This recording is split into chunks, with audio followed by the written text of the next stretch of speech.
kind of in a flux right now.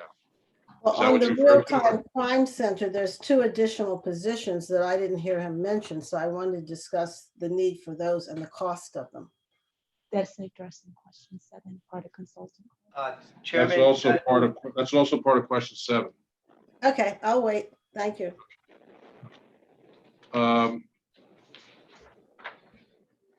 Chief of Staff Washington, I see your hand up. Did you have a comment, a question? Or? Yes, no, I just needed to make a statement. I neglected to say at the beginning of the hearing that the city of Wilmington is now in a hiring freeze. And we're also not adding any additional positions for FY21. So you'll see that as we go throughout the additional budget hearings, we are in the middle of a hiring freeze. So we will not be hiring anyone unless it's approved by me and it's you know an essential service. But we won't be adding any additional positions either. Just wanted to make that comment. All right, Chief, were you done with question 4? yes, sir. Did you have anything else you wanted to add? No, sir. No? Okay. Chief, could you discuss any plans for a new police academy in fiscal year 2021 and the budgetary impacts? Well, Mr. Chair.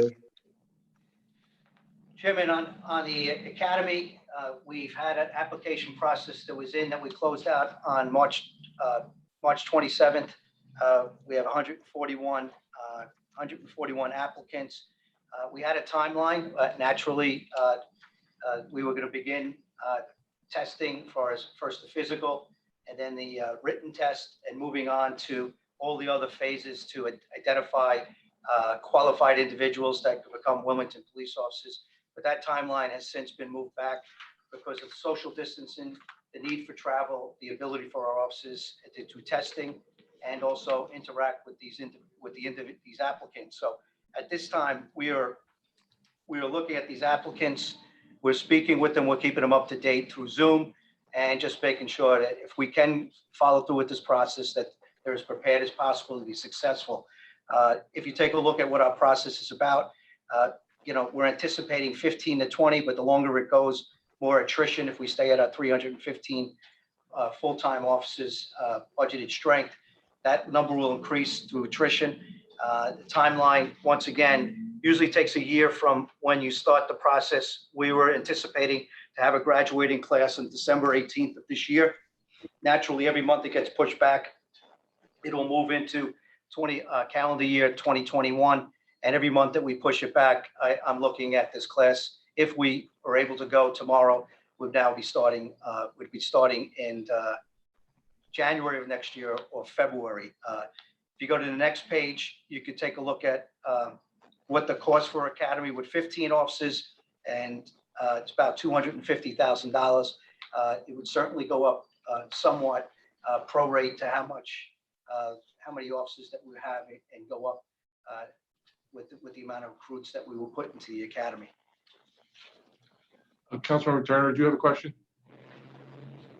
Yes, I just wanted to ask a question related to the job freeze, or any of these positions right here essential, or are they a part of the job freeze?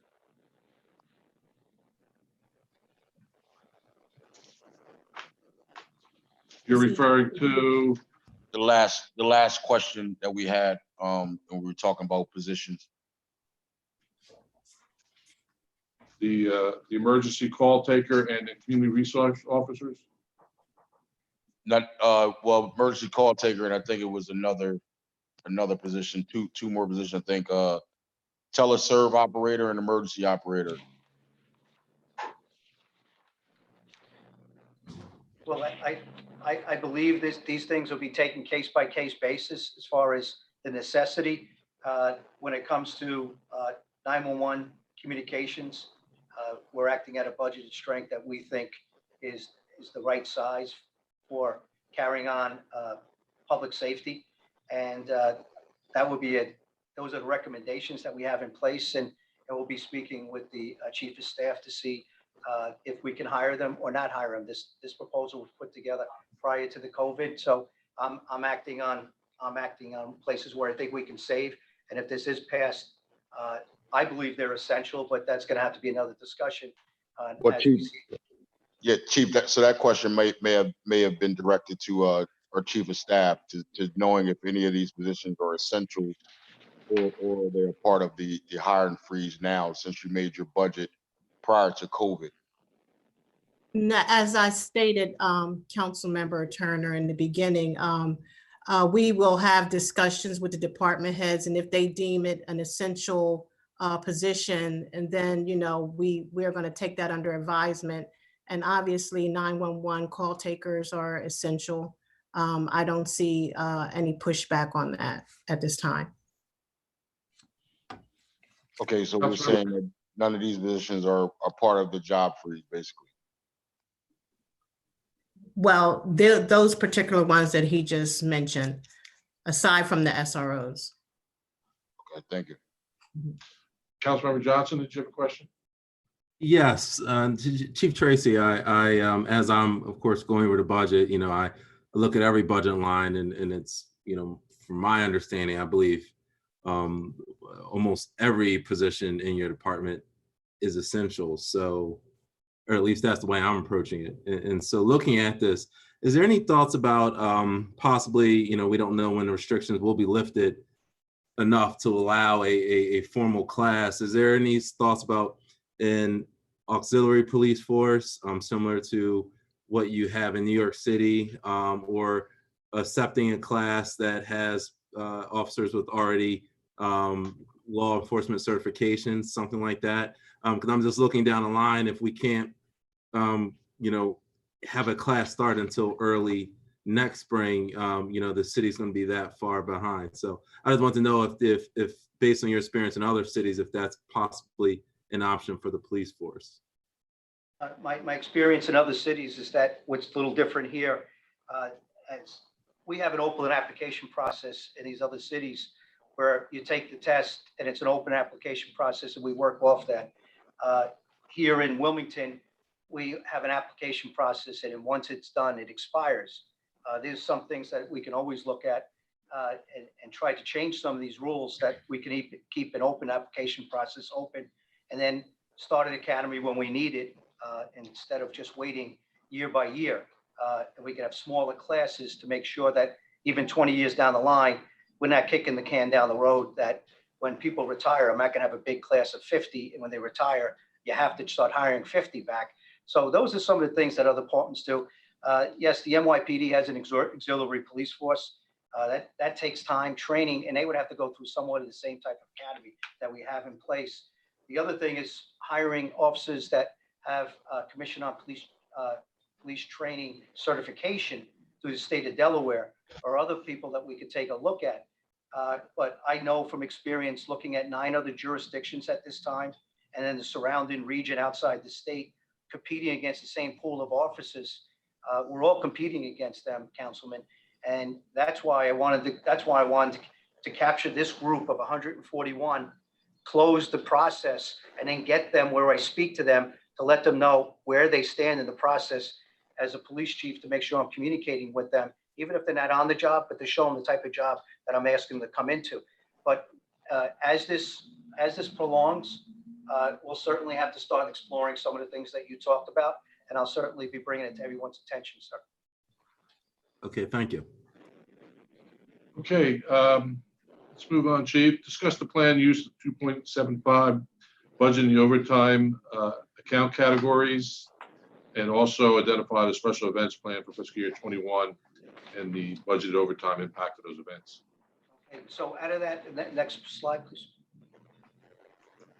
So the 2.1 million in overtime funding is used across the various divisions and units within the Wilmington Police Department. It comes out to divisional overtime, including field and patrol investigative vacancies, crisis management and tactical team, which is our SWAT team, drugs, organized crime advice, and K-9 overtime. And then the 135,000 in overtime is a civilian holiday overtime, which covers contractual pay requirements through their CBA for communications division personnel.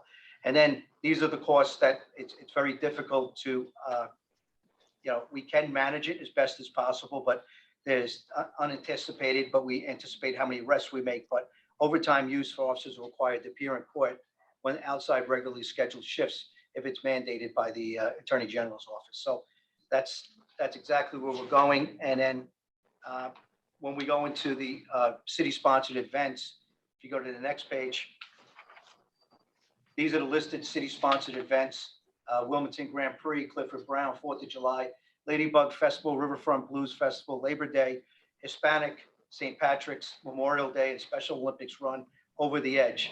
These are the key projected city-sponsored events, and there's some are sizable and significant events in the city. Sometimes there's other special events that are added to the calendar, and we support where we're needed. But if you go to the next page to answer the question on the overtime for special events includes the city-sponsored special events. We deploy Marine units in the summertime, and then we have traffic assignments, parks and recreation overtime. And these events, because of the size of the events, the different needs of each one of the events, how many days they go, overtime costs for special events average between $10,000 to $20,000 per event, depending on the operational needs. Okay, the next question. Discuss the planned use of 1.5 million budgeted in the real-time crime center division, up 800,000 over prior year. And we'd like you to talk about the number of new neighborhood cameras, number of camera operators, and also touch on the cost for the allocated for ShotSpotter. Chairman, once again, these are some of the places that we're probably going to look at some proposed cuts and to be considered in our budget. So the proposed increase to the real-time crime center budget is a result of adding additional neighborhood cameras, adding personnel required to monitor those additional cameras, and to fund the expansion of ShotSpotter. The department is proposed to adding 20 additional neighborhood cameras, but as you can see, we're looking at some cost savings as far as reducing that in half.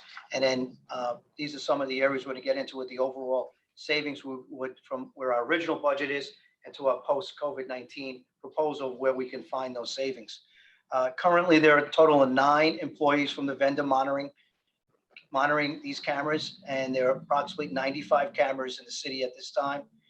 The $241,844 is allocated for ShotSpotter, which includes costs for existing system and the recent expansion that increased the coverage in our city. One quick question. So if you add cameras, you're not adding any additional personnel, or you're using the 9 that you have now? No, that actually would be adding personnel. Chairman Freel, I have my subject matter expert, Inspector Ash, that is part of this project. Would you mind if I have her answer that question for you? Oh, not at all. Inspector Ash. Good afternoon, Chairman. Good afternoon, Council. In reference to that question, sir, typically the national standard and best practices for every 20 cameras that you add to a camera monitoring center, you want to add at least 1 additional personnel member to be able to watch those cameras. So the budgeted item would be for $562,000, with the cost of the cameras being around $500,000 and the additional personnel member being around $62,000. Councilmember Turner, you had a question? Yes, I just wanted, yes, Chief, if we can go back to question 6. And what is the year to date on the special operation or the overtime that we allotted, especially for I would say the up and coming Jazz Fest that would have took place in June, and any other event that we had prior to July 1 coming up in the spring or the early summer. Overall, Councilman, I would have to get back to you. I don't want to project. I'd like to get you an exact number. If I can, through the chair, get that information over to you on that question, sir. Yes, if you could send that to all of council, if that's possible. Absolutely. Councilmember Dixon?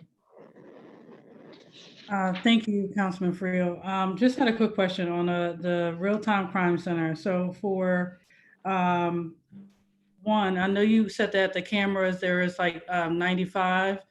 Is that including, how many are actually shot spotter cameras? Well, right now, Councilwoman, we have a project that's integrating between ShotSpotter and the cameras to pan and tilt. The exact number, I'm also going to ask permission if I can have Inspector Ash answer that question. Yeah, Chairman Freel? Yes, of course. Okay. Inspector Ash? Thank you, Chief. In reference to that question, Councilwoman, we have approximately 30 new cameras installed that give us the capability for ShotSpotter. And can I ask a follow-up to that? Sure. So out of those 30 cameras, that's what's covered, because I saw that there's a subscription amount for $152,000 for ShotSpotter. Is that covering for all the 30 cameras that we have currently, or would that be additional?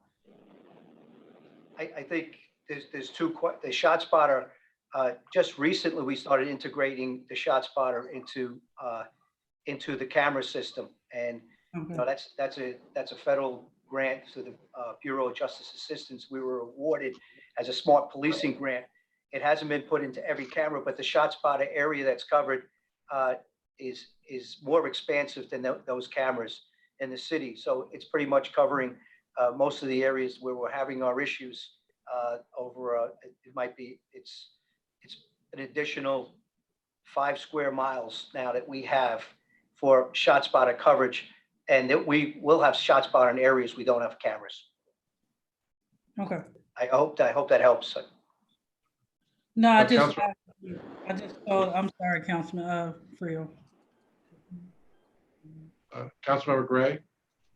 Yes, to address what my councilwoman just said, I would really like, you can't give it to me now, but I'd really like an in-depth deployment of the cameras and what condition the cameras are that we've purchased in the past. And I really think this is necessary so that we can make sure that all districts in the city are benefiting from whatever amount of new cameras we get. But I'll take that. Could you send that to all council members, please? Absolutely. I want to make sure I understand. You want the location of the cameras and a kind of an analysis of the condition of each camera. Right. Of the current cameras and locations of them. I mean, not the exact, you don't have to give me the exact corner, but I mean the area, because the communities have one idea of where they think, you know, the cameras need to deploy. And I know the police probably know better of where they actually need to be, but you know, we can have a discussion if we have some idea of where the new ones are going or where the old ones are. I think at this time, Councilwoman, we have a camera working group that's represented by both the administration, Chief of Staff Tanya Washington. It's represented by council, and it's represented by the police department.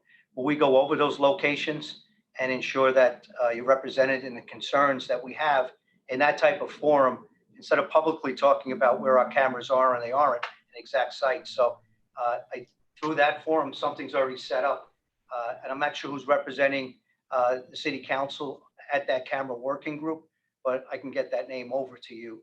Who's Okay, representing? thank you. No, I didn't want it to be public, but I thought council should have the information so we can make sure that our districts are being Right. represented. Okay, but my cost saving ideas, I was asking why the 500,000 that's being charged for 20 cameras can't be deployed. You can't have a 5-year capital lease. That would cut the cost by 33% because it was spread it out over 5 years.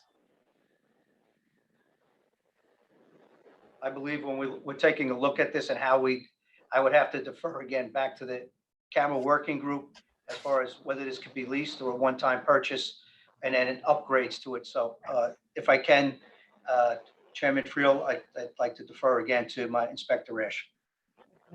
This is a capital lease though, okay? Understood, Councilwoman. In reference to that, that is something that we can continue to explore with the Office of Management and Budget. And I'd like to just make one correction to a statement that I made prior. I did misspeak with Councilwoman Dixon's question. In reference to the new cameras, we have a total of 63 new cameras, 30 old cameras. So I just wanted to make that correction. So 63 new cameras in the system. Thank you, sir. Thank you. Is that it, Mr. Councilmember Gray? I have another question, but I see there are other hands up, so I was going to let other people ask the questions if you'll come back to me. Councilmember Harley. Councilmember Harley? Can't hear you. There you Sorry go. about that. I was on mute. Thank you. Thank you, Councilman Freel. I have two questions. My first question is that I heard Sergeant Captain Ash mention that the personnel cost would be $62,000 to bring someone in to monitor the cameras. And I guess my question is, one, 62,000 is a good salary. Is that because there has to be a certain skill set to justify a salary of that amount? One, and if not, you know, do you have to hire a professional, or could it be a civilian? And that's my first question. Inspector Ash? Yes, so in reference to that, there is a special skill set that does need to be taken into consideration with that. That is what we defer to the contractor to ensure that we would hire the appropriate personnel. In addition, just to clarify, that would be the cost of approximately 2 personnel, not just one.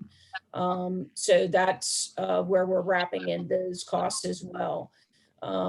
Does that answer your question, Councilwoman? Yes, yes. And it would be a civilian position hired by that contractor. It's not a sworn personnel. Oh, okay, because I if I remember correctly, that was one of the items that you're considering for reduction. Is that correct or no? We're looking at the reduction of the costs, where we'll be able to get into some of the related costs, where we're looking pre-COVID-19 and post-COVID-19. This is the proposal prior, in red, some of these costs. And yes, it is a place that we're proposing to make some costs to help keep the city running, anticipating some of the things that we're going to be going through as a city. So we've been asked to take a look at some of the things. Can we push off to forthcoming years, as far as can we get that in the future? And this is one of the areas that we made a proposal to cutting this in half, and therefore we're not increasing when there's a certain increase in employees for 10 cameras versus 20, and then we want to make sure that the cost of 62,000, as the inspector said, does not have to be a uniform personnel. We have civilians that are watching our cameras, and it's an outside contractor, which saves us a lot of costs from benefits and a lot of other things, and making sure that we get the best personnel from them, and they do the hiring and actually termination. Okay, thanks. That's my first question. And then secondly, Chief, would it be okay if the council members could submit a list of suggested areas to you in terms of the surveillance cameras? And I too appreciate this being included in this budget. As my council member have already mentioned, that this definitely has been a hot topic in the community. So I'm happy to know that this is included in the budget. And again, would it be okay if we could just submit to you maybe 2 or 3 areas that we would like to be considered? Absolutely, Council. And then we'll definitely take those suggestions and overlay it on some of the areas that we believe they should be, and hopefully that they're matching, and also we can have a discussion with the camera working group. But definitely that can be done. All right, thank you. That's Thank all you. I have, Councilman Freel. Thank you. Councilmember Johnson?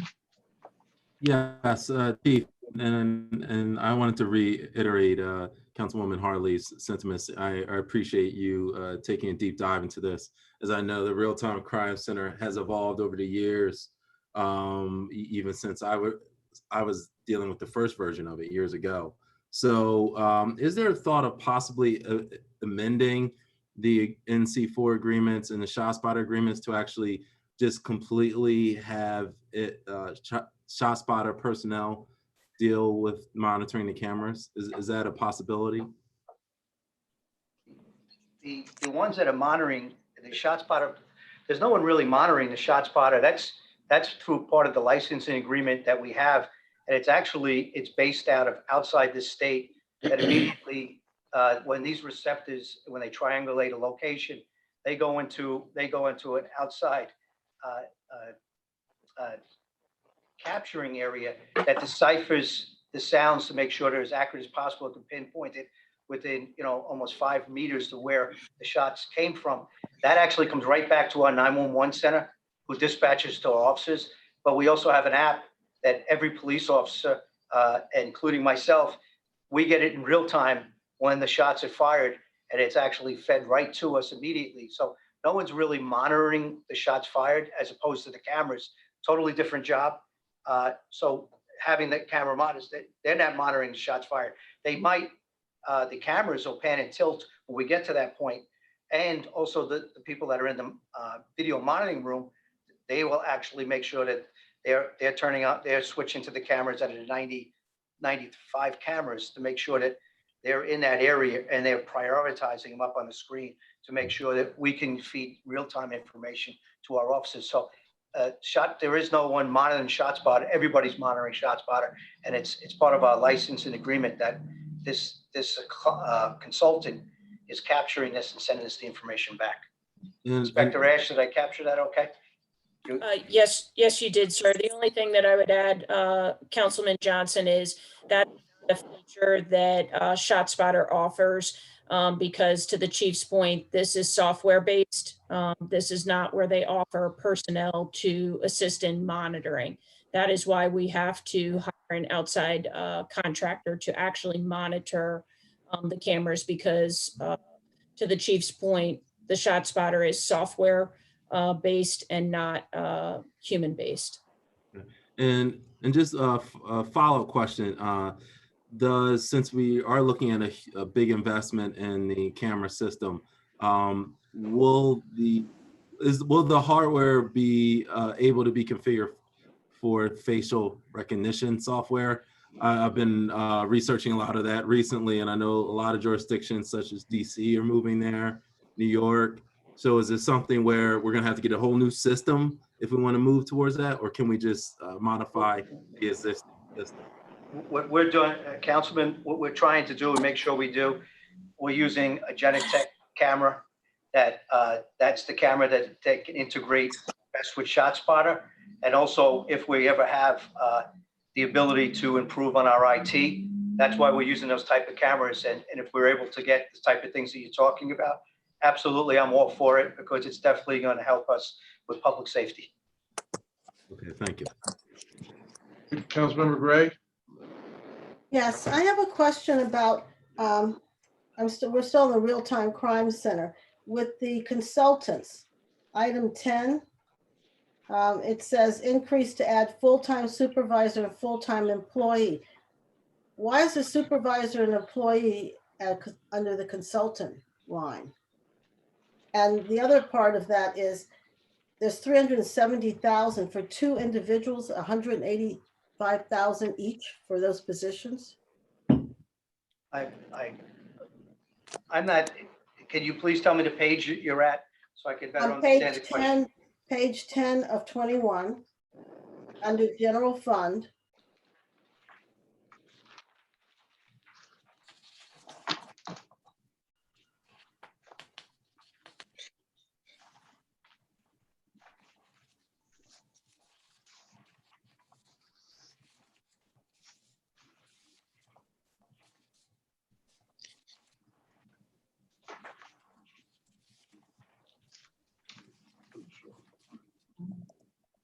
It's on Police and Real-Time Crime Center, the general fund for that. I apologize. I've been working off the slides. That's why when I was asking the pages, you're on page 10 off the overall budget. Yes, whatever they said to us online, this is page 10 of 21. But it's Department Division 323 Police Real-Time Crime Center, General Fund 101.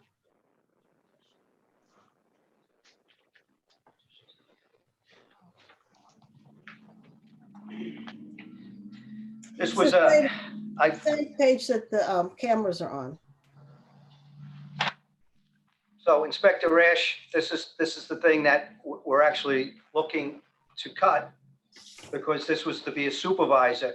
If you take a look at, we have nine full-time employees, consultants that are monitoring the cameras. If you really take a look at 9, with the additional cameras, even 9 wouldn't be able to cover in industry standards 24/7. And then when we were trying to increase with the cameras to make sure that we can have best practices and try to make sure we have as much coverage as possible.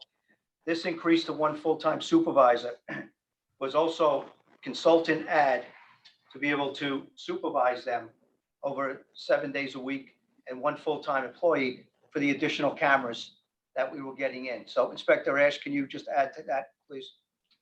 Yes, so Councilwoman, what this is making reference to is with the expansion of the ShotSpotter, we would be adding, with the expansion of the cameras, we would be asking for 1 additional person for those 20 cameras. Aside from the 20 cameras, we were asking that 1 supervisor and 1 additional full-time employee for that amount that you were making reference to would be added, because at the basis that we're at now, we're at about 95 cameras. So we're reaching that threshold. Please keep in mind that with this funding, that also speaks to any potential increases to the contractual assignment. Typically vendors, in my experience, will do an increase of 2 to 5% on their costs per year. So that may be included in that amount as well. So the total of 432,000 covers how many employees?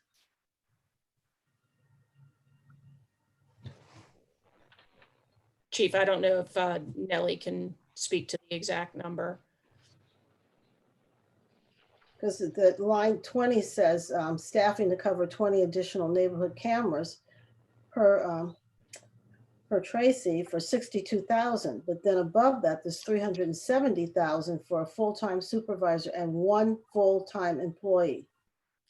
So that's, and I believe that's the total cost for the contract, if we were to add that 1 supervisor and the 1 additional employee, plus the 9 that are already existing. But Chief, I'll let you speak to that if I'm not accurate.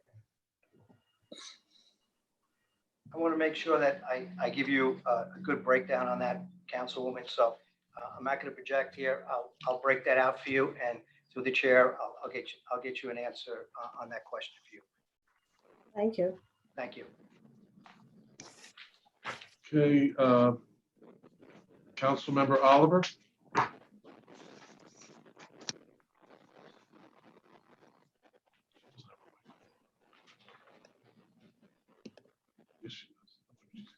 Councilmember Oliver. Come on, these are souls. Councilmember Oliver. Get her information. What's her name? Where she live? Find out.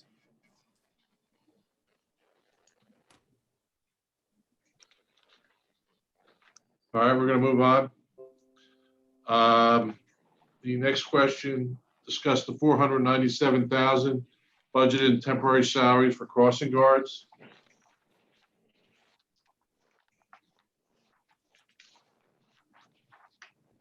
Chairman Freel, what question? We're question 8 now. Okay. Question number 8, 497,000 budgeted for crossing guards. $497,000 is budget for the crossing guards based on the cost from the prior year. The 45 crossing guards that we have as employees, they're averaging, it's over 10 grand, but it's actually closer to 11 grand with the cost of hiring these individuals and salaries. So it would come up to about 497,000. I want to make sure we're within budget.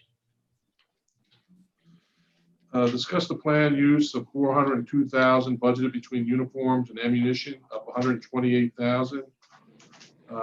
Can you talk about whether you're going to get any new tasers?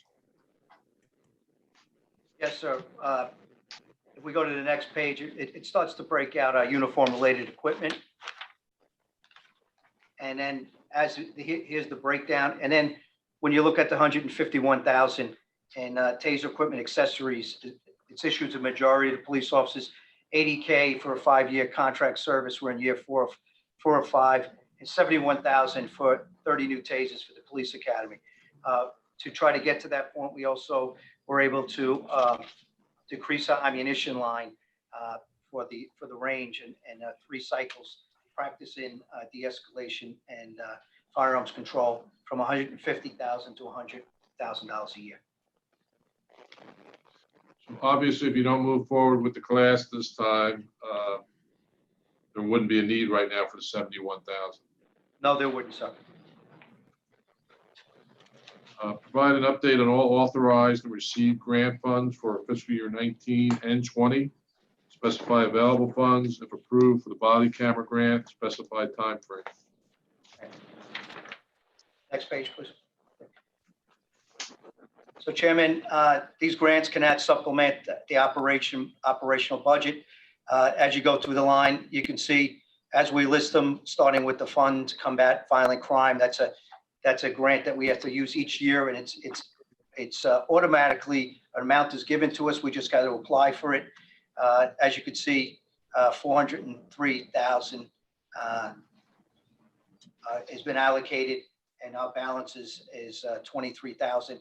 Then you look at the ED, which is the Emergency Illegal Drug Enforcement money. You see 19 and 20. These are both 3-year budgeted grants. As you can see, one's already been extinguished. Well, actually, one is, and one still has 17,000 in it. Then you have the advanced training initiatives from 19 and 20. These are 3-year grants. This is through the state aid to local law enforcement, which are SALIs, and you can see the amount given and amount expended. You drop down to SLEEF.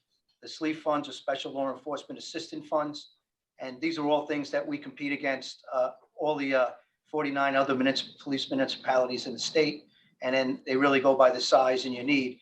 And so I'm glad we're getting our fair share, which we weren't getting in years past.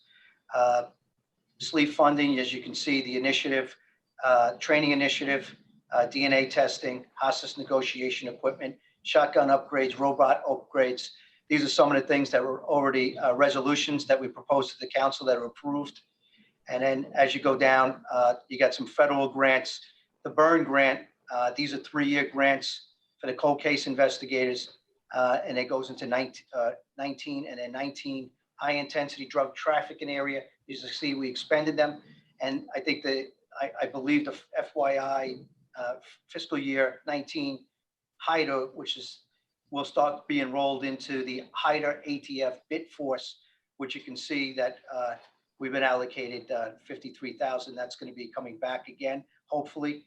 And then the motorized trike and FYI bulletproof vest program. Both of these, the vest program is something as these vests start to reach their shelf life, we start to draw off with 50% matching funds, and the motorized trike project. The PO is out, and hopefully we'll be getting that equipment soon. Councilmember Turner, did you have a question on those grants? Thank you, Mr. Chair. My question was, it's either probably directed to the chief of staff, or it may be to the chief. But we had discussion about body cameras prior to this discussion of the grant that you're discussing about in your presentation. What was the reason that we couldn't do the grant, couldn't do the body cameras through through us amending the budget. I think something was mentioned about an agreement with the union.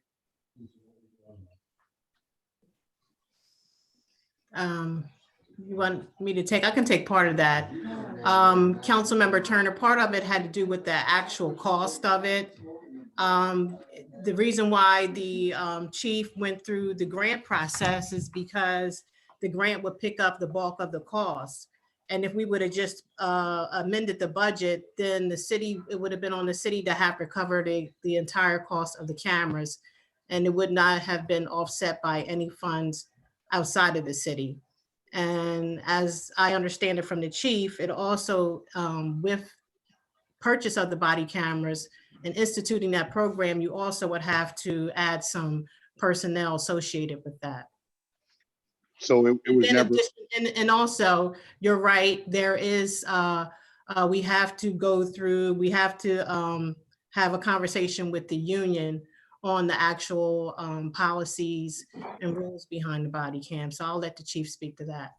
So before the chief speaks to that, so are we saying that it wasn't an issue with the union that we could have went on and put in the budget and we could assume all the costs without it being a conflict of the union?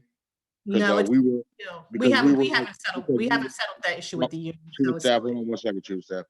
Because we were under the impression that we couldn't do it because it was new equipment that needed to be negotiated. Now, I might have heard that wrong, or maybe my colleagues can weigh in on that to see if they heard the same thing. No, but I'm just curious is that same issue or that's off the table now? No, it's still an issue. And I believe you're referring to the letter that the union president sent to city council. So it's still an issue. Okay, so is the issue resolved even if we file for this grant? Is that issue resolved and we get awarded this grant? Not that I'm aware of, but I'll let the chief speak to that. Councilman Turner? Yes. As far as the letter coming in, we're in the middle of contract negotiations and beginning that.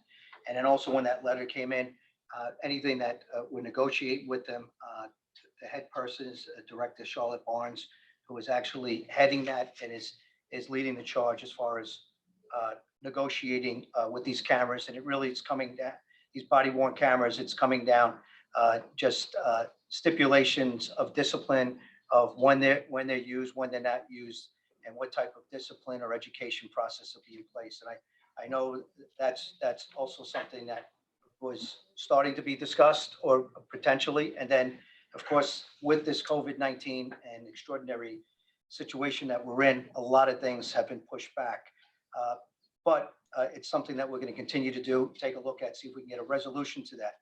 With that being said, I think some of the concerns with the body worn camera, which you've had me publicly talk about, I'm all for them. All the officers want them. I think it's one of the things that just came down to a cost. Our first plan of action last year was to apply for the grant in early spring last year. There was some technical narrative that we did not properly put in there. And that goes to me as a person that's reading the grant, and it's my responsibility. And they knocked us out of that. It's a very highly competitive grant that everybody in the nation is looking for. And we didn't get it. And the problem is if we're applying again this year. May 4th is the deadline to get it in. We've already got it written. We're not going to make that technical mistake again. We've rectified that. And part of getting these cameras in is that if we had said we can move forward this year in this budget, they would have saw the ability for the city to pay. And therefore, we would have been ineligible for this grant. So they'll match up to 50% of the technical costs and equipment costs on a body worn camera program, but they're not going to afford the costs of the personnel of the the one sergeant and the 3 officers that we're going to admit in this program. That's part of the best practices of a lot of things that are behind the scenes costs if you're going to run this body worn camera properly. There's the things that come in as FOIA requests, defense attorney requests, prosecutor requests. There is going to be so much behind this as far as making sure we manage and store this properly. We get it out to the people that are going to need it once we're wearing them. So I'm sorry, Councilman, go ahead. No, Chief, did we get the application in, the grant application in the last time, or we didn't get it in? No, we absolutely got it in. What we did is we missed out on a technical narrative, that we missed out on some language, that we were not going to make that mistake again. We talked about this at the Public Safety Committee meeting, what made us ineligible, but a lot of police departments got knocked out in the first round. We noticed something for the Bureau of Justice Assistance, the COPS office, they put out every year. We've corrected that language, and we're submitting before May 5th for the same grant, which they don't tell you to October 1st if you receive it.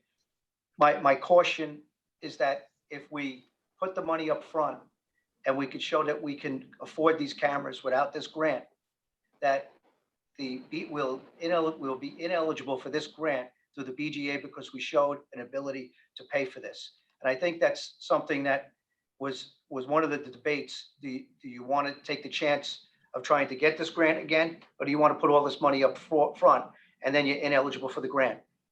So we're weighing some of the things that we can help and be fiscally responsible, and where we're going to get the money from.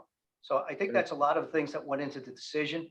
And and once again, Councilman, I definitely would have loved to be able to have these body-worn cameras, but I also notice it's a significant cost, and there's some strategy we're trying to use to make sure that we can get them and minimize those costs if we can get this grant. Thank you for that, Chief. Now, Chief, is that a yearly grant? So that was last year we put in for that and got ousted by the first round, or? Yeah, we got ousted. We actually were knocked out with a lot of other police departments.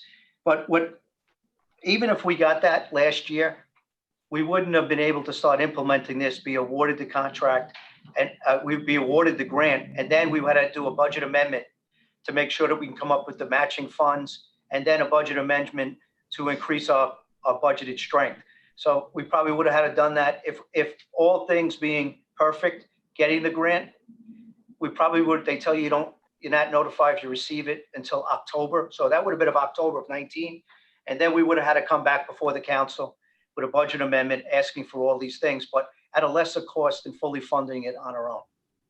So are we saying that same time frame is now until we won't know until October of 2020, and then we'll still have to do an amendment?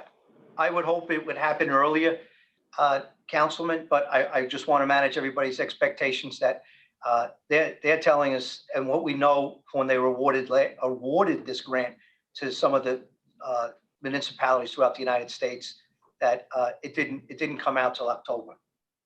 So Chief, since that time when we put the application in, which would be a year from today, how many police-related shootings have we had in that time frame? Police-related shootings, we have 2 this year, and 1 in July. So that would be 3 in over a year's time. And we speak of COVID. I heard COVID being used a lot during this budget hearing. We talk about COVID. During this time, during the COVID experience, we had 1 police-related shooting. So hopefully we don't have any more, but we as council are dragging our feet, and the police department and the administration are dragging our feet talking about a grant when we could have had an opportunity to protect 3 incidents from the police and the community standpoint. And now we're sitting here talking about we might be awarded this grant in October, have to do another amendment that would take us into 2021. I think that we need to be thinking serious about, do we need to go ahead and put this bill for us as a city now, than waiting on a grant that we don't know if we're going to possibly get. If we don't get that grant, it's not a guarantee that we will have any money supporting these body cameras, and we'll be right back to the same state as us making a decision on us purchasing these body cameras for our police officers in our community.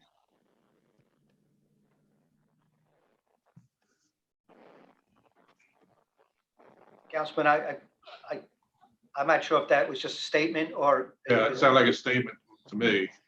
So I hope I answered the question as best as possible. I understand your concerns, which are all our concerns. Okay, I did want to say that if someone from the public would like to speak and make comments at the end of this hearing, you can go ahead now and raise your hand, so we know that you're waiting to have your 3 minutes. Chief, let's go ahead and move on to the last two questions. Discuss the budgetary request for 4 additional vehicles to be added to the city's fleet.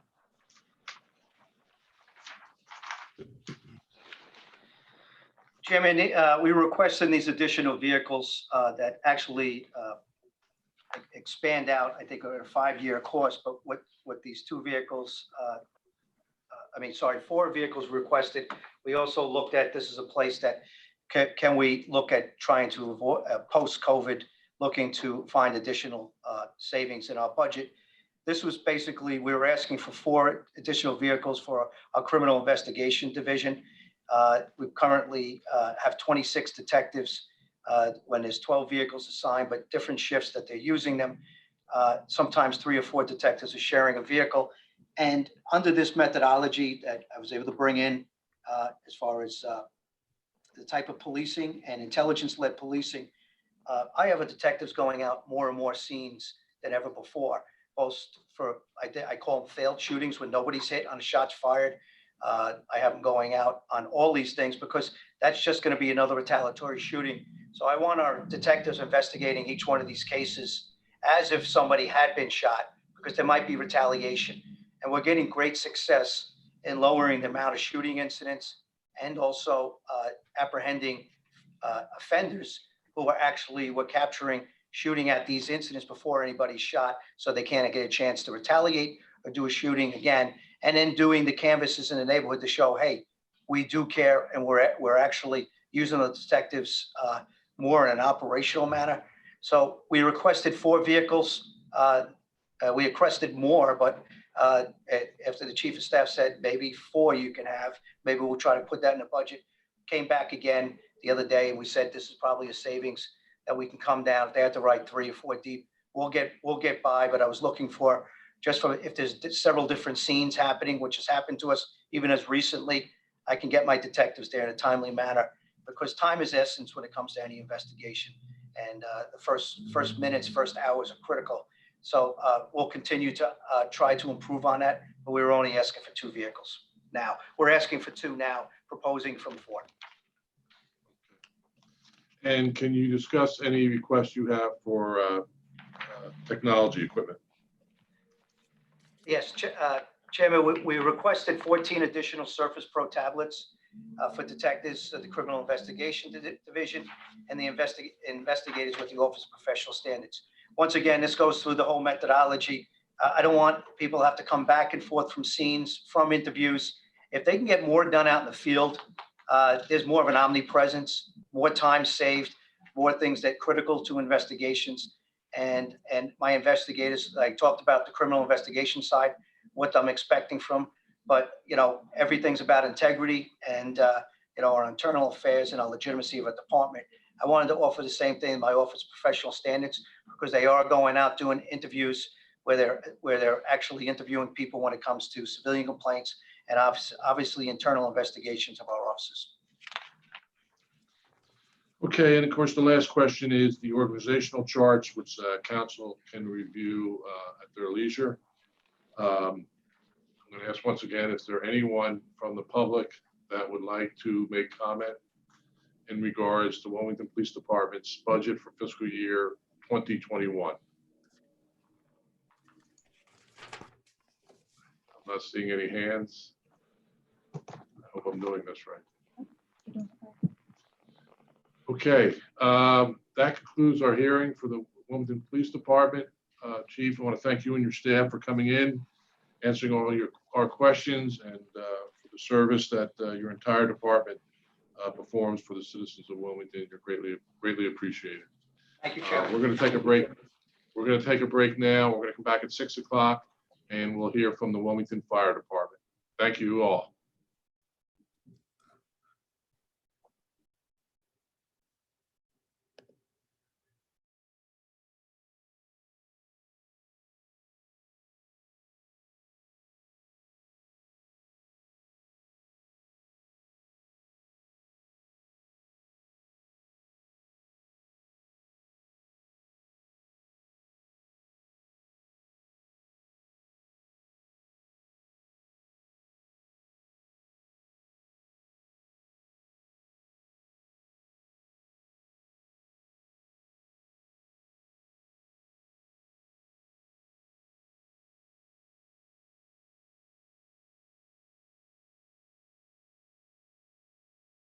unmuted.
The time is now 5:45. Just 15 minutes, we will begin the fiscal year 2021 budget hearings for the Wilmington Fire Department.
I'm mute. Can you hear me now? Wait a minute, let me turn my phone.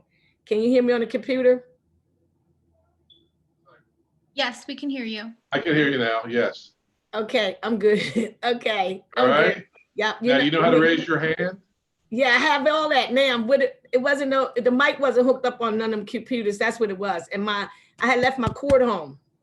Okay, all right. But yeah, now I hit and then I could see raise your hand and all that. It was over. I had minimized it and I couldn't find it. I'm good. Okay, Thank you. thanks. Yep.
Say something now, Loretta.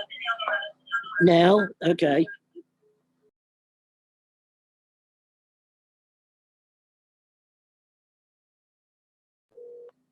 Yeah, so we can hear you. Oh, okay, because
Audio.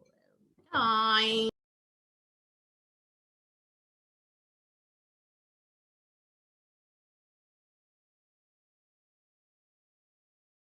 Danny.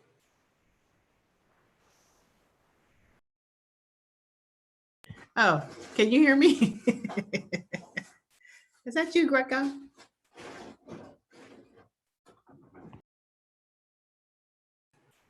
I heard you say hi. Danny, can you hear me? Oh, now you're muted. Okay, I can hear you now. You good? Yeah, well, they keep muting you.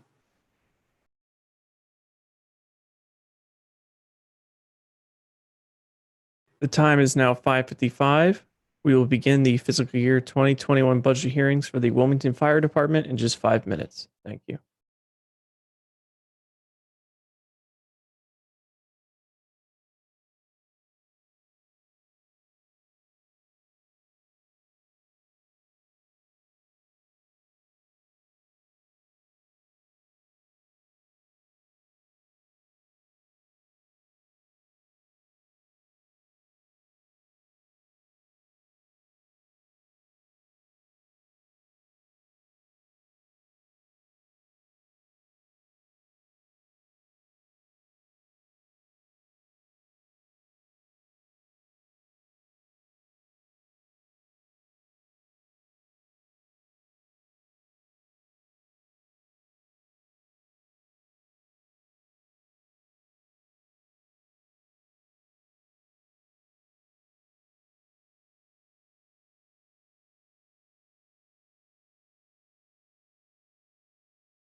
The camera working group is scheduled to meet on April the 22nd.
Give me another problem. Your mic on?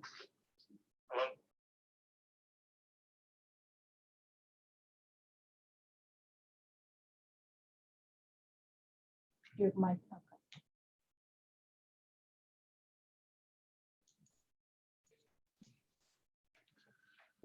Good evening and welcome back to this session, this April 15th session of Wilmington City Council's Virtual Finance and Economic Development Committee meeting.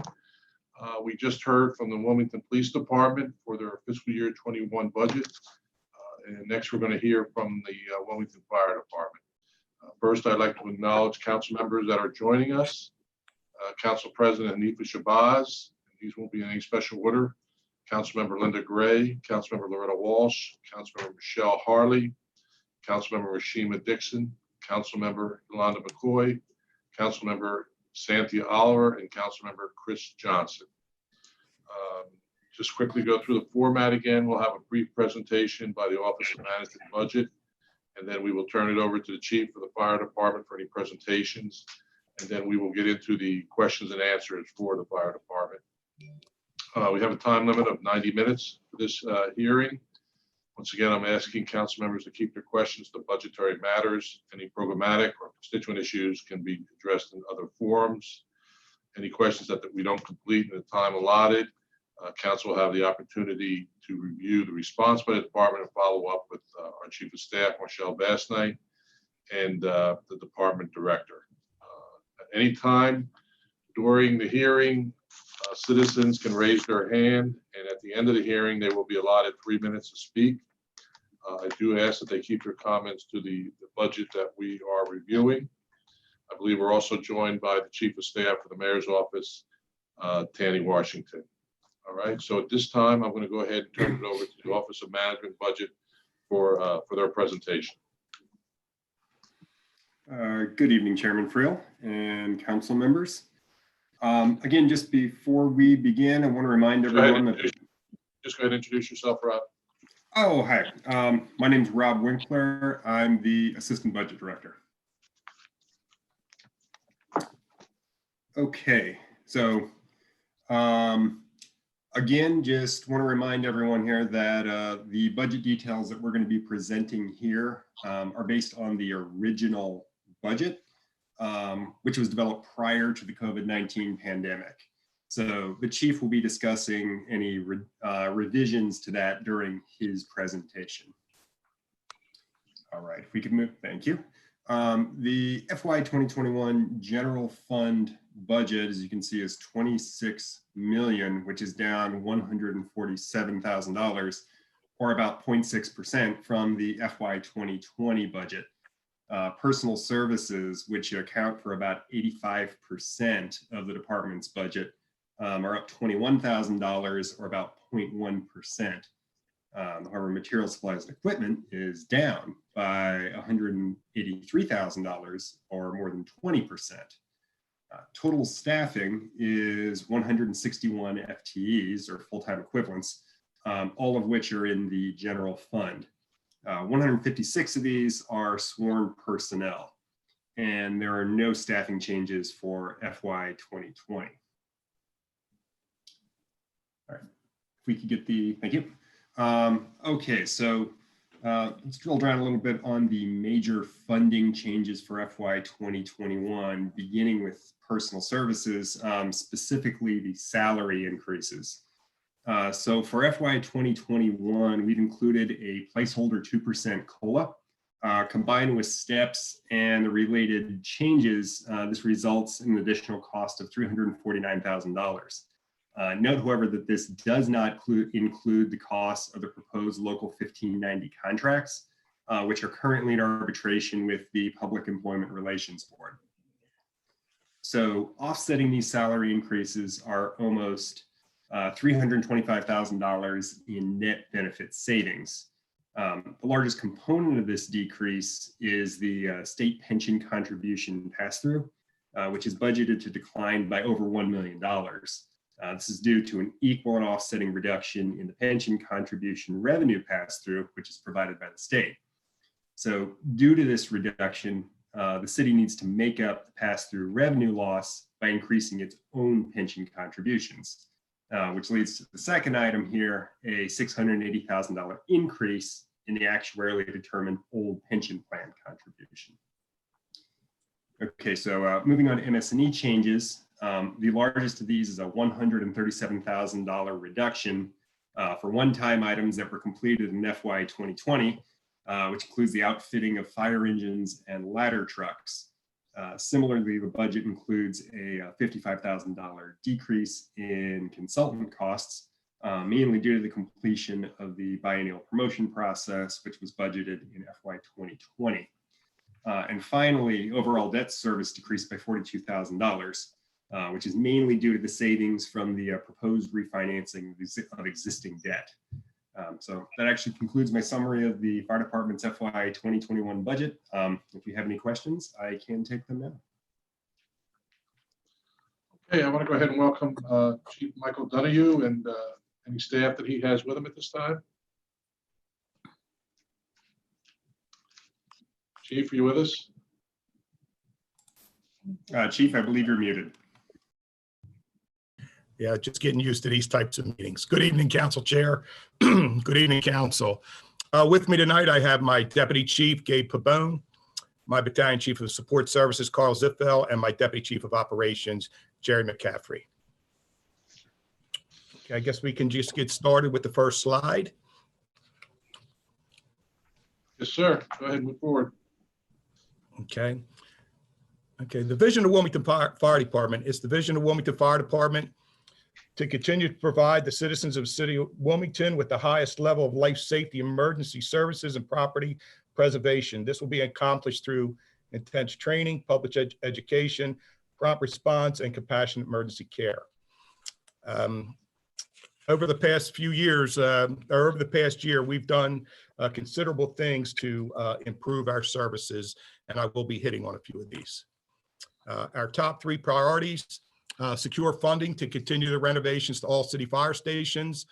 Over the previous year, we were able to totally renovate Station 3. We still have 3 stations that need to be renovated, so we will still be going forward with that project. Secure funding to replace fire apparatus and develop a replacement cycle for replacing apparatus in the future. Again, in the previous year, through the capital budget, we were able to secure 2 new engines and 1 new ladder, and they were placed in service. We still have a ways to go on our apparatus replacement, but we will continue to seek funds and replace the apparatus as needed. Continue to nationally certify our fire department officers and firefighters in various areas of the fire service. This past year, we instituted a fire officer development program. And basically our firefighters, after they came out of the academy, they were certified, but we never really did anything for the officers. So my staff and I decided how we would pursue this, and we are now pursuing national certifications for all officers and all our upcoming officers. We also completed NIMS 300, and we will look to complete NIMS 400 this year. And we will be doing a Wilmington Fire Department Command School. As you're aware, we don't have a fire school, but we have computer simulations. We reached out to the Philadelphia Fire Department, and we will do virtual firefighting to further train our officers in small to large scale fires. Our performance measures, okay, quality assurance of all fire reports and inspection for accuracy, content completion, and submission in a timely manner. My administrative assistant makes sure she stays on top of this and makes sure all these are done in a timely fashion. As I mentioned, our officer development program, 94% of our officer corps completed Fire Officer 1, and 89% of our officer corps completed Fire Officer 2. These are both the national certifications, and we will continue with Fire Officer 3 and Fire Officer 4 this year. However, COVID has put us a little behind the scale, as I'm sure you're aware. For all our firefighters, we do proficiency training to make sure they're competent at all their skills. We will continue with that program in the fashion that we done last year as soon as we can. Cardio Kinetics, we have the Cardio Kinetics program. We had a 92% participation rate this year, which is outstanding. We look to have a fit fire department. We also have gyms in every station, which helps them keep a certain level of fitness. One of our goals is to contain any fire to the room of origin, and we do that 90% of the time. We're looking to be 100%, and we do that through aggressive fire tactics and good response times. Also, what is helping us is our smoke detector program. We've installed over 2,000 smoke detectors in the last year, and that helps us detect fires earlier and get to the scene much faster. Risk reduction for the citizens of Wilmington by continuing the various public education programs, the fire drills, installation of free smoke detectors and carbon monoxide detectors, and our building inspection and pre-plan programs. Okay. Okay. All right, Chief, could you go ahead and discuss the budgetary account lines that could be impacted as a result of the pandemic? Yes, I can. Where it would impact us the most, could we go? Okay, I'll just, slide changed. It would be our MS&E line, which would be wearing apparel, safety account line, overtime, and cleaning supplies. As you're aware, with the COVID, we have gone through quite a bit of PPE, and we will continue gloves, masks, gowns, etc. Overtime, today we were hit with our first COVID potential exposure. So I have 5 guys that will be quarantined till further notice, till we are advised of the test. So that will cause overtime to go up. And cleaning supplies, we're cleaning the stations twice a day and then some, and we're also cleaning the apparatus after every response. So our budget lines in these areas will go up.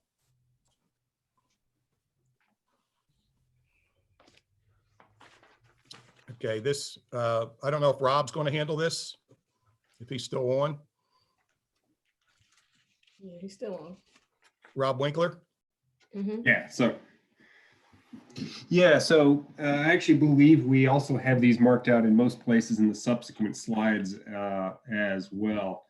But in our discussions with both the chief and the chief of staff, we came up with several items that we believed could be reduced. And I believe, Chief, you may be able to speak a bit more as to each one of these individually, but collectively there was over this $200,000 here that we think may be possible to pull back from the original proposed budget. A lot of these are related to, as the chief mentioned, to the new class. There's a few other items here, like the guns for the fire marshal, admin overtime, that are also can be pulled back beyond that as well. Chief, anything particular you want to add about any of these individual lines, or do you want to hit them when we get to the specific slides? I think it would be better to hit them when we get to the slides. Yeah, it works for me. These are under discussion at the present time. Is that correct? Correct. Correct. Okay. All right. Chief, discuss the planned use of 201,000 budget and wearing apparel and safety account line, and talk a little bit about the replacement of worn out uniforms. Okay. As you can see, the replacement worn out uniforms, that's for the rank and file. Their uniforms wear out, and of course we have to replace them.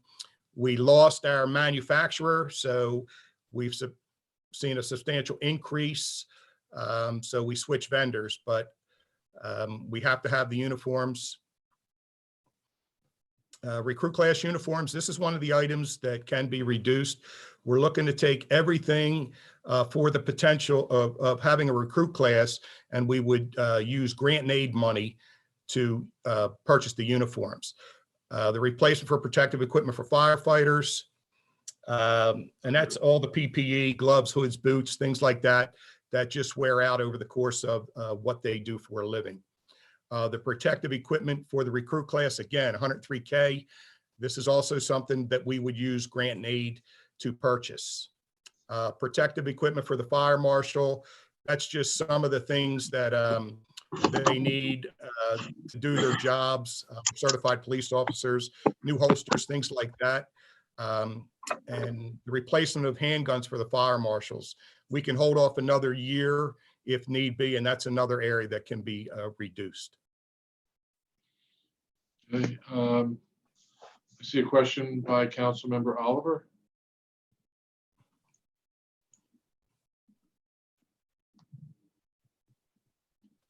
Councilmember Oliver, can you hear me?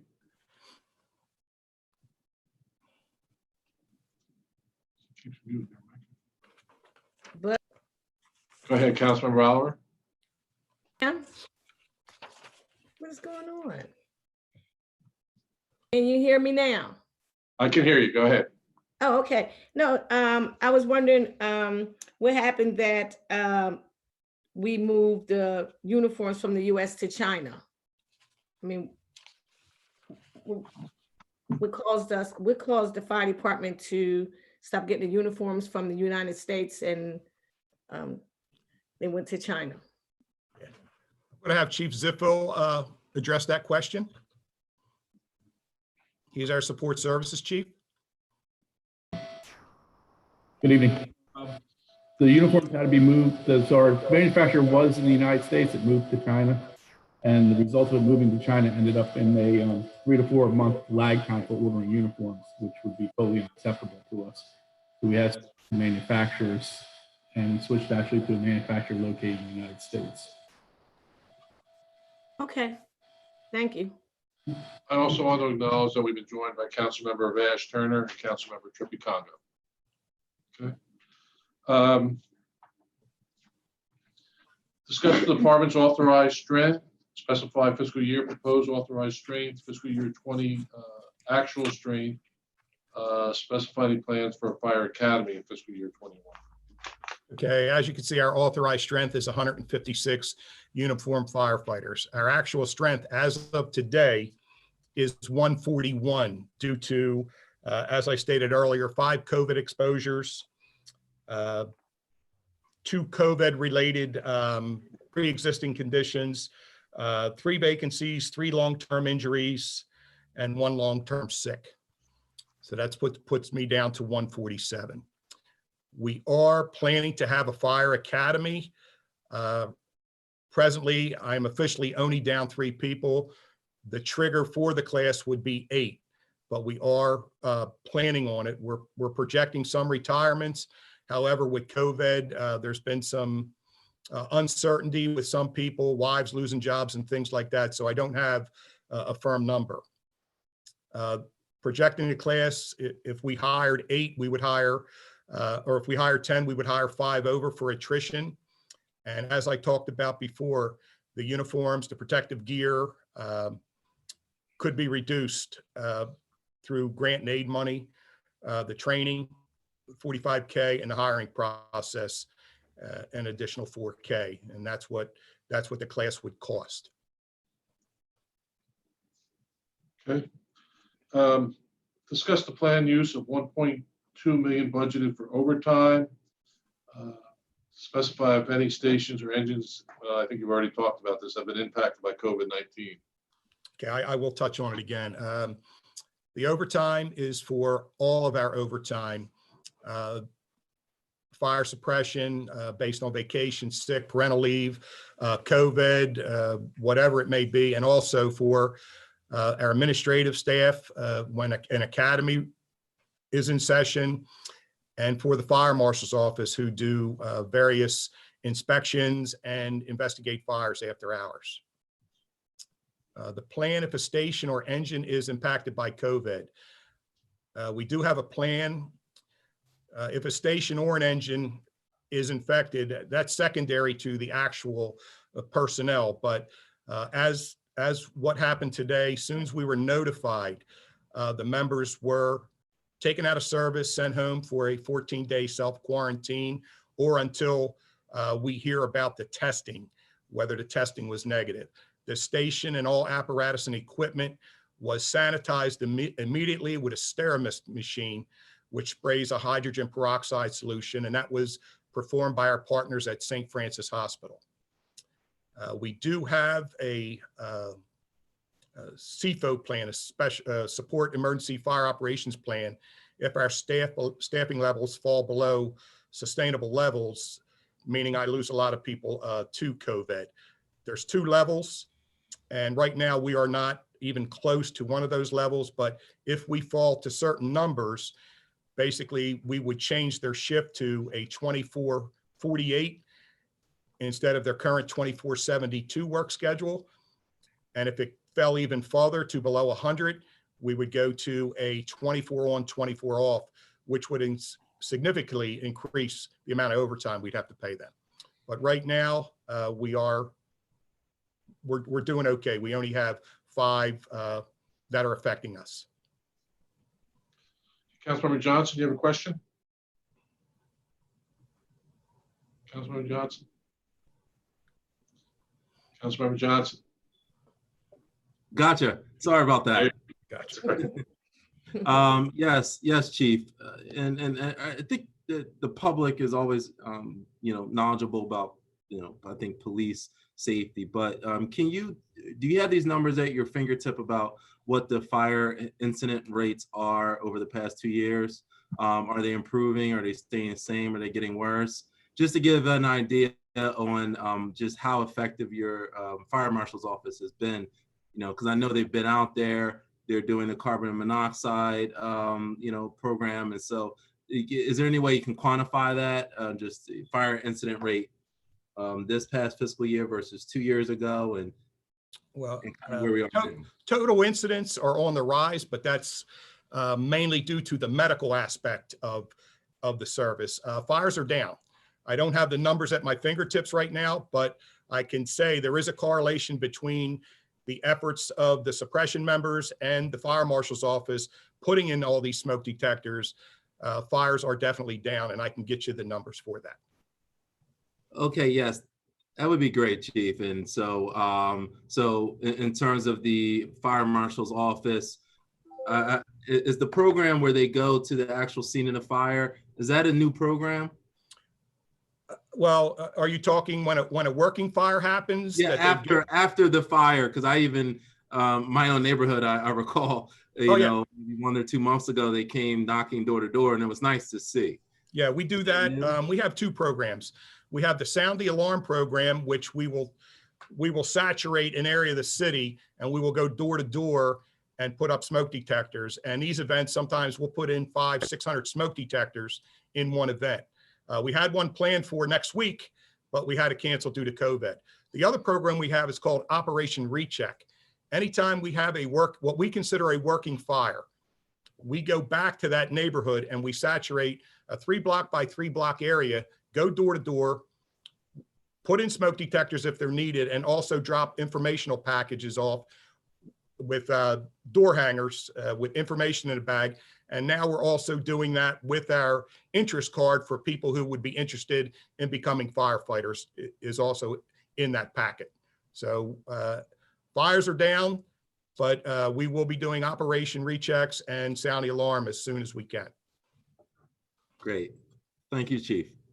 You're welcome. Okay. Chief, discuss the planned use of $120,000 budgeted for contracted maintenance. Okay.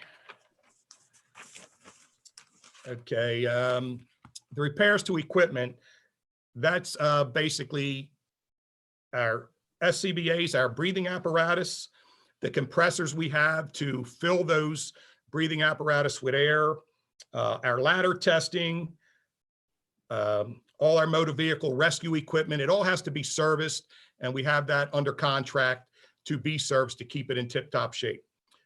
Repairs to structures, as you're aware, we have numerous stations, and we have contract maintenance for the HVAC systems, our ice machines, our Plimavent system, which is our diesel exhaust removal system, our door lock tracking system, where we can tell who comes in and out of buildings, and our security cameras.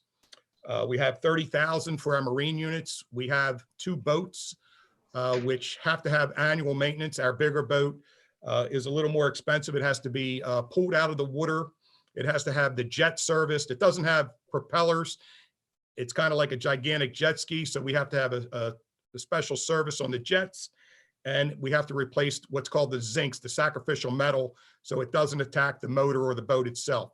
So that's where the 30K goes to. Okay. Discuss the $90,000 budgeted for the travel and registration fee lines.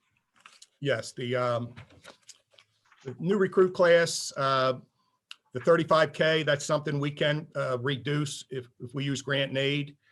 The 30K is for all our EMS recertifications, anyone that wants to go to Delaware State Fire School, college reimbursement, conference fees. We also have to have a certain amount of continuing education units for all our EMTBs, and that's where that 30 grand goes. The 5 grand is for all our various membership to the various organizations we're in. Some are to keep certifications like the NFPA, but these are things that we need. The New World Conference is our telestaff conference that was canceled this year, and the FDIC is the trade show that we go to every year in Indianapolis, which was also canceled this year, but this is something else that can be reduced. We can't take money out of grant and aid. We just wouldn't be able to go.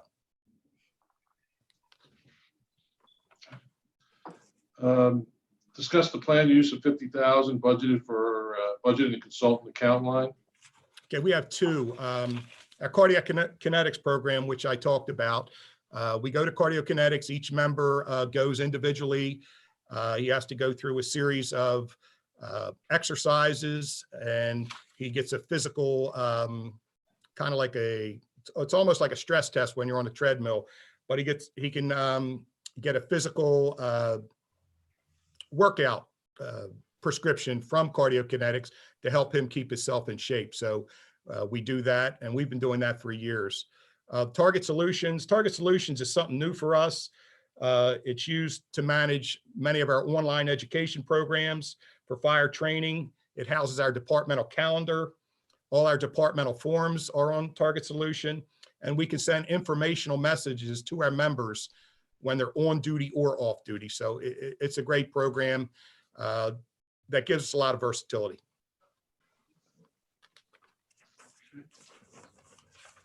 Discuss the available amount of state grant and aid funds remaining and the amount funding anticipated for fiscal year 2021.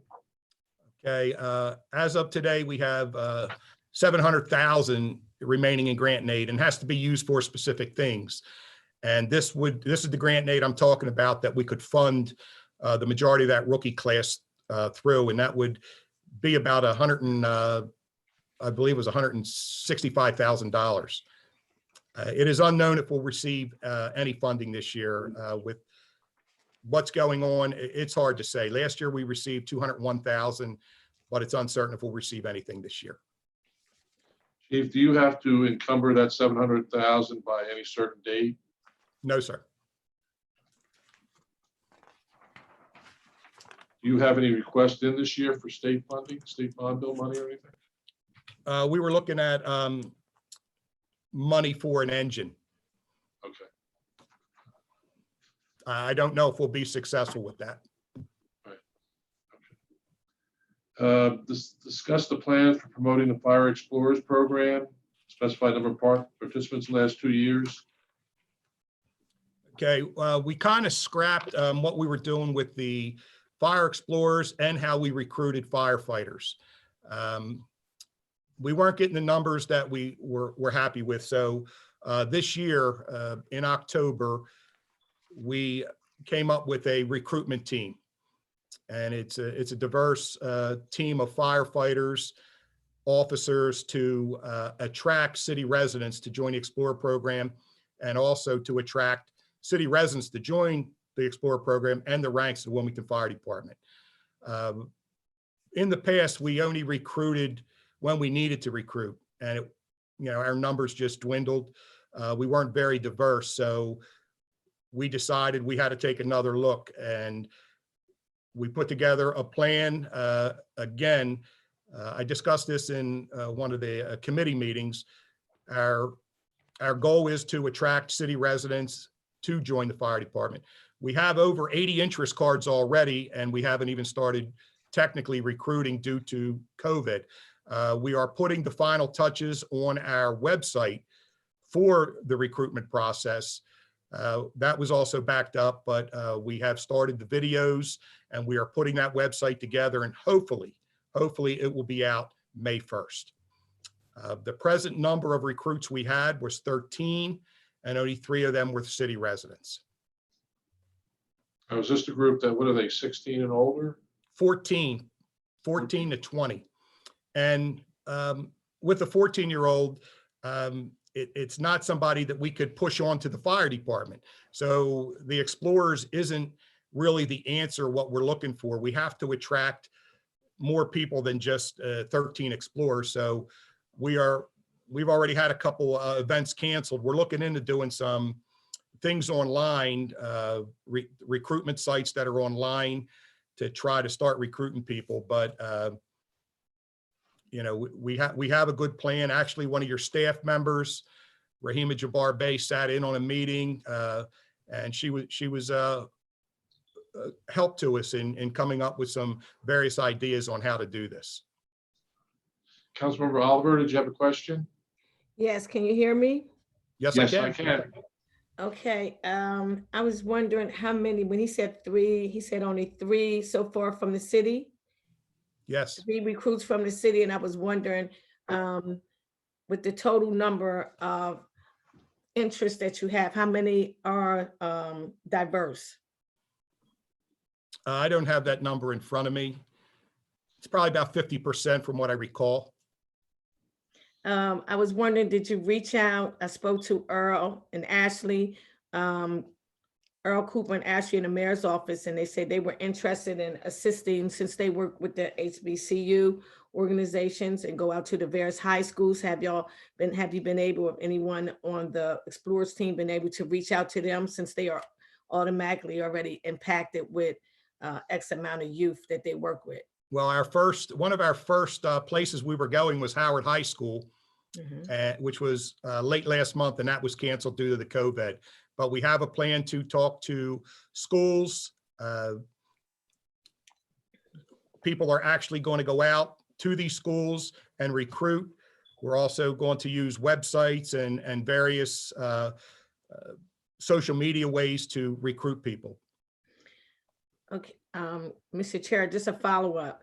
Yeah, Sure. I had stopped, yes, thank you. I had stopped down Howard School and they told me you have reached out to them last month.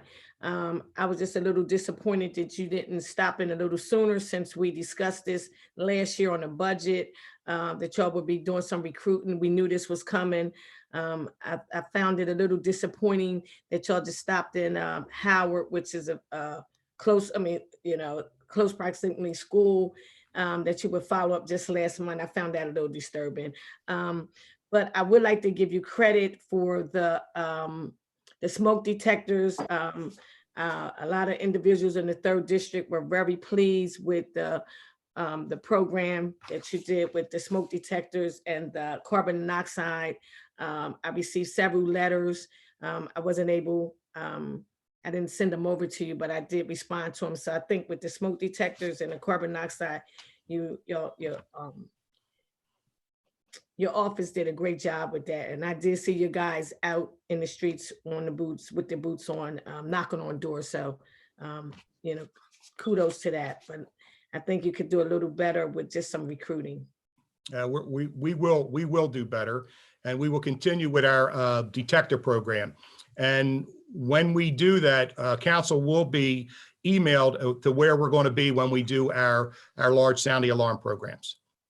Thank you. And I had sat down and spoke to Dr. Bay in reference to following up with the fire department. Okay, but I'm gonna leave it at that now. Thank you so much. You're welcome. All right, Chief, can you discuss the proposed budgetary technology request, and the benefits for the efficiency of the department? Okay, I already touched on the Target Solutions, and what we're talking about here is our mobilized technology. It's our inspection and pre-plan program, and I'm going to let Chief Pabon. It's basically his project. He is the Deputy Chief of the Fire Marshal's Office. I will let him talk on this. Chief? Good evening. You guys hear me? Yeah.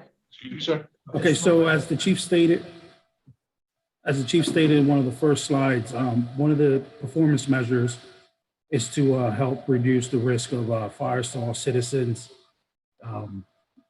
visitors, and also firefighters and anyone who may be operating in the city of Wilmington. Mobilize is a software that helps us do that. It improves our department. It supports our fire prevention efforts, our emergency responses by providing information about buildings, any structural safety issues. It helps us with fire safety inspections, pre-planning for buildings. It assists us in conducting new construction inspections, whether they are sprinkler system, fire alarms, any type of building inspections. It helps us create pre-planning and perform routine building inspections. The software allows us to note any hazards that are in the building, any hazardous materials that are in the building, any fire safety violations, any structural defects, and also it helps us issue violations on the spot, follow up with them, and also email those violations to the necessary department.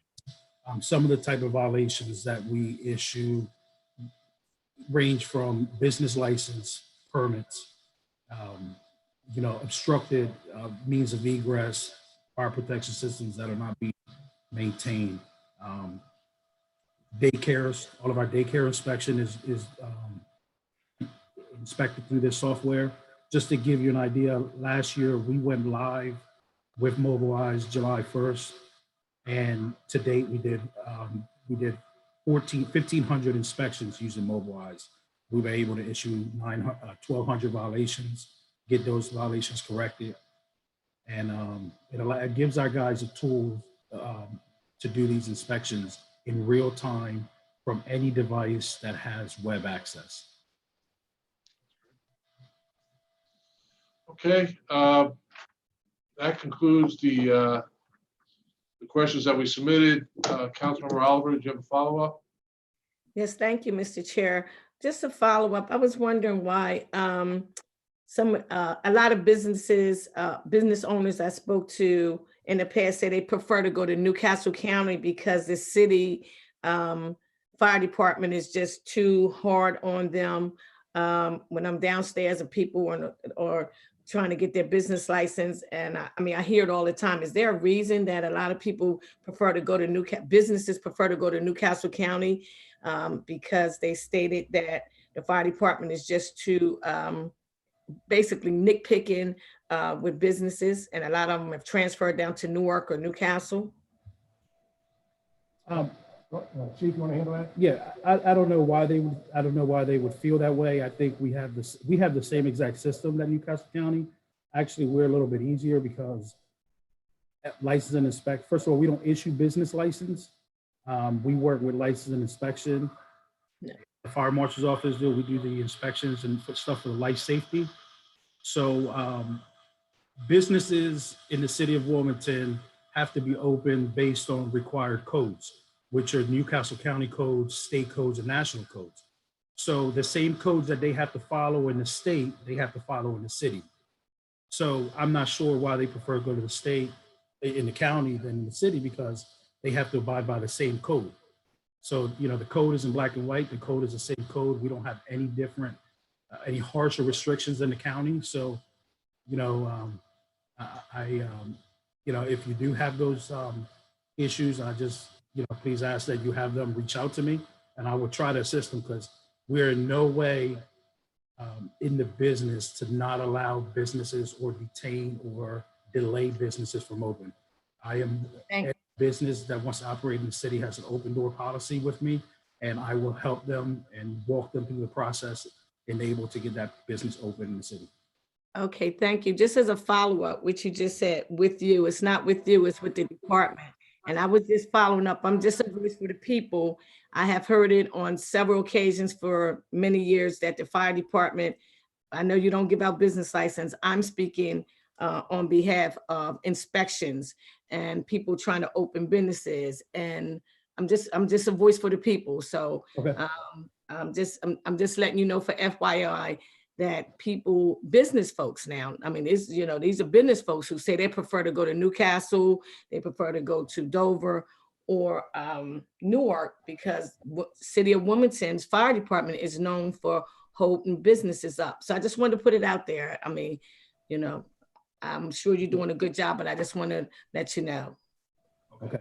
That's all. Councilmember Johnson?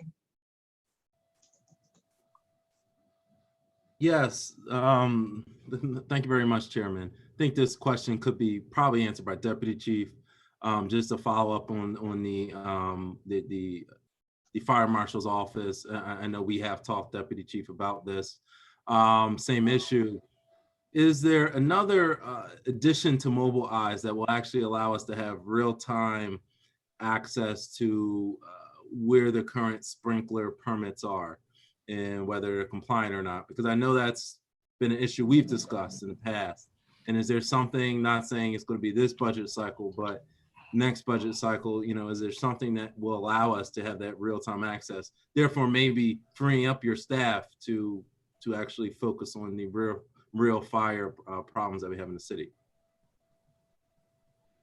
So, yeah, so there is something in the works. As you're aware, we've spoke about, there is something in the works to be able to require that all of the fire protection systems, sprinkler, fire alarms, fire suppression systems, all of those systems are registered with the city. Currently, right now, we try to keep them on, we try to keep them manually. Mobilize is a tool that allows us to, once we obtain those systems, we're able to attach those systems to a specific place, and then also manage those systems to be inspected on an annual basis or 6-month basis based on the requirement of the code. There is something in the works. I am working on a draft in reference to getting fire protection systems mandated to be registered with the city of Wilmington. Okay, great. Thank you, Deputy Chief. Councilmember Congo? Councilmember Congo, still with us? Yes. Yes, thank you. Thank you, Mr. Chair. Chief, how important when the recruits are going through their training, how important is the physical, like the physical fitness part of their training? Could you say that again? You were a little scratchy on that first part of the question, sir. Yeah, the physical preparedness of your recruits as they're going through training. I know sometimes some of them may not pass that portion of the training. If they fail, they're relieved from the class, right? No, with the physical fitness, unless they are totally dragging the class behind, they will be allowed to graduate, and then they have a year to meet the standard. They have a year test after they get out of the academy, where that gives it that much more time to give them the chance to get in good, to meet the standard, to pass. So we don't dismiss them right away, no. Okay, if they don't meet that standard after a year, what happens? Then they're dismissed from the department. Okay, how come it seems like there's continuing education classes and different conferences that you all need to go to? How come there's not a continuing physical preparedness requirement with the fire department? You mean for the guys that are already on the job?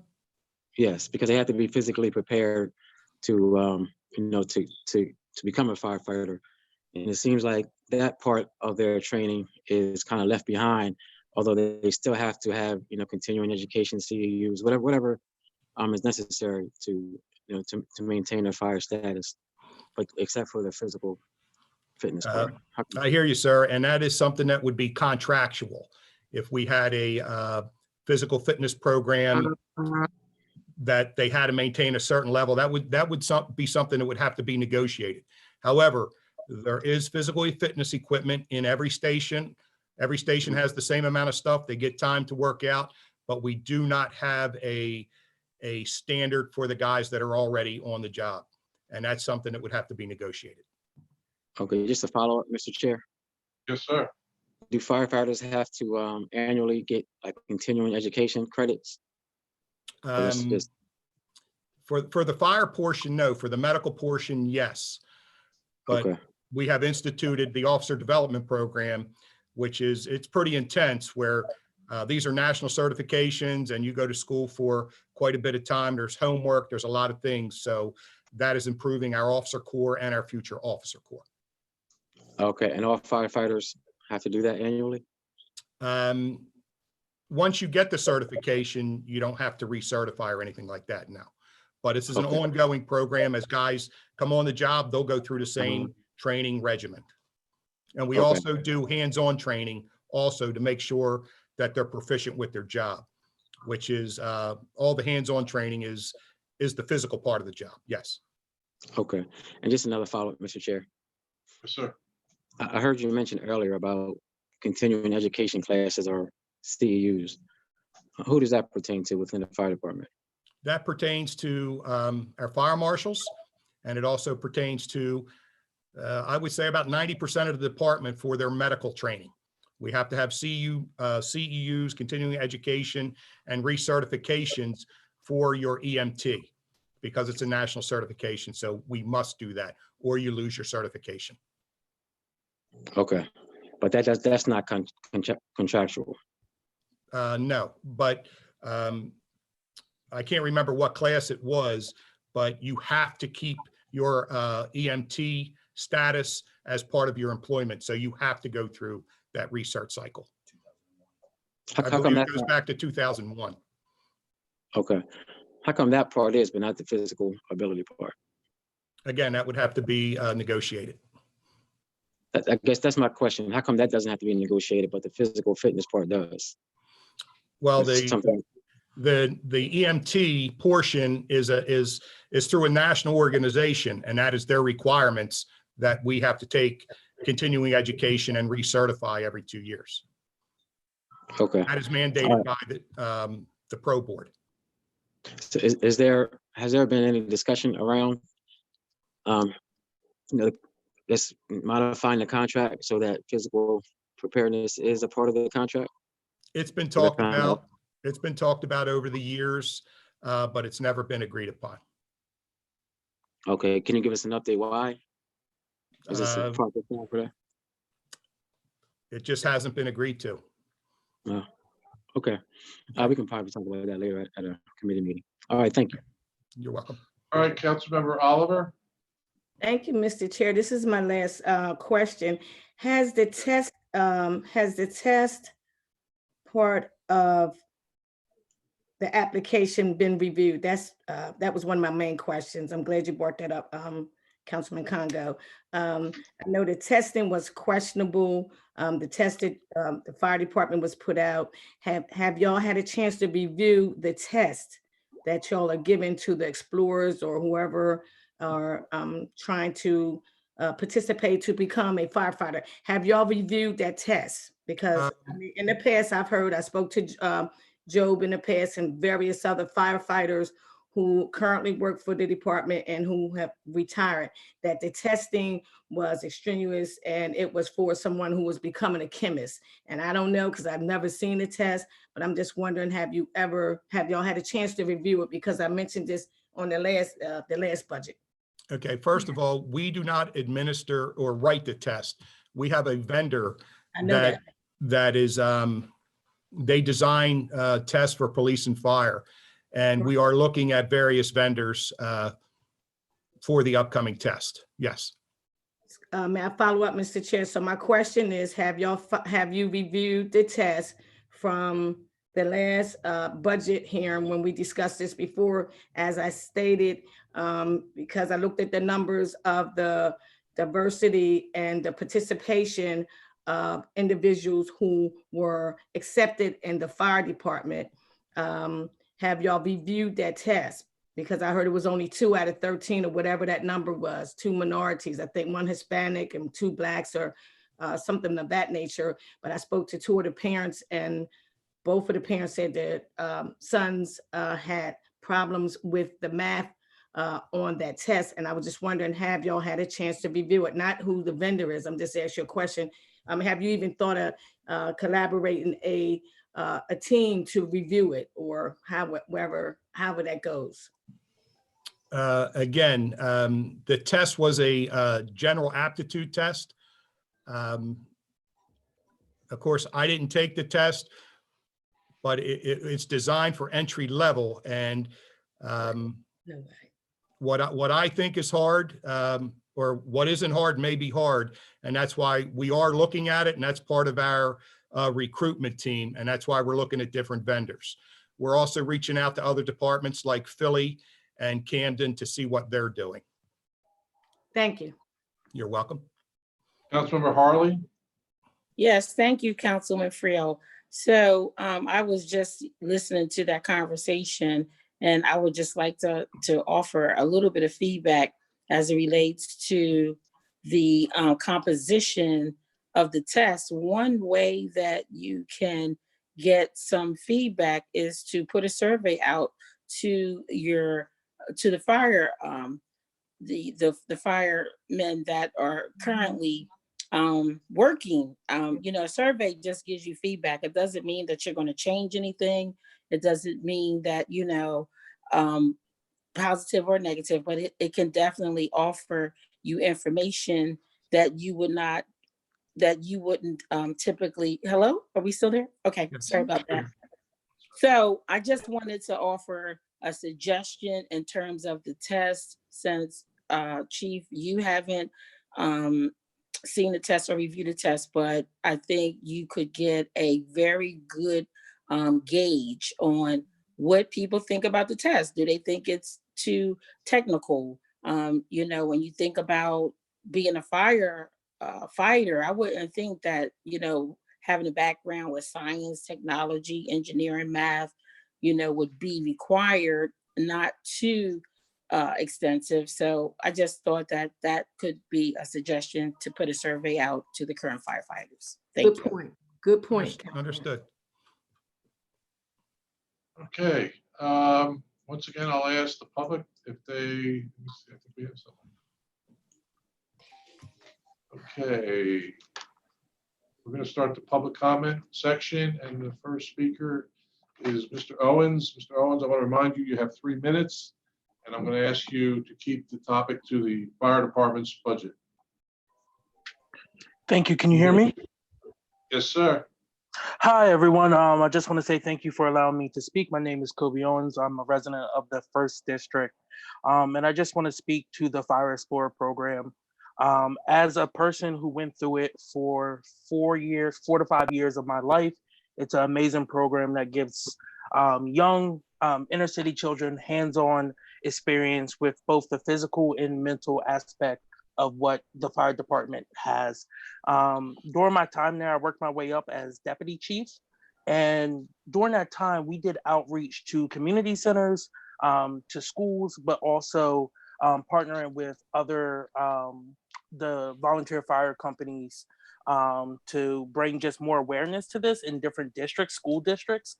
And I know the school board, Brandywine School Board, was very active in helping us recruit people who ended up living in the city. So I just want to say that it's a great program. I'm glad that you're refocusing in on it. I know for a few years it kind of died off, but also please don't forget to reach out to the community centers. We were able to get a lot of kids from there when I was there. We ended up getting a total of 17 kids from the city out of the 23 who was in the program back in 2011, 2012-ish. Thank you. That's it. Thank you, sir. Appreciate it. Is there anyone else from the general public that would like to make comment at this time before we close out? I'm not seeing any. All right, Ms. Harley, I'll take one more question from you before we close out. Councilmember Harley? Oh, yes. Sorry about that. My question is, oh, sorry. Oh, wait. I am actually on my telephone. Sorry about that. And my phone just fell. So my last question is to the chief. Why are you considering changing vendors?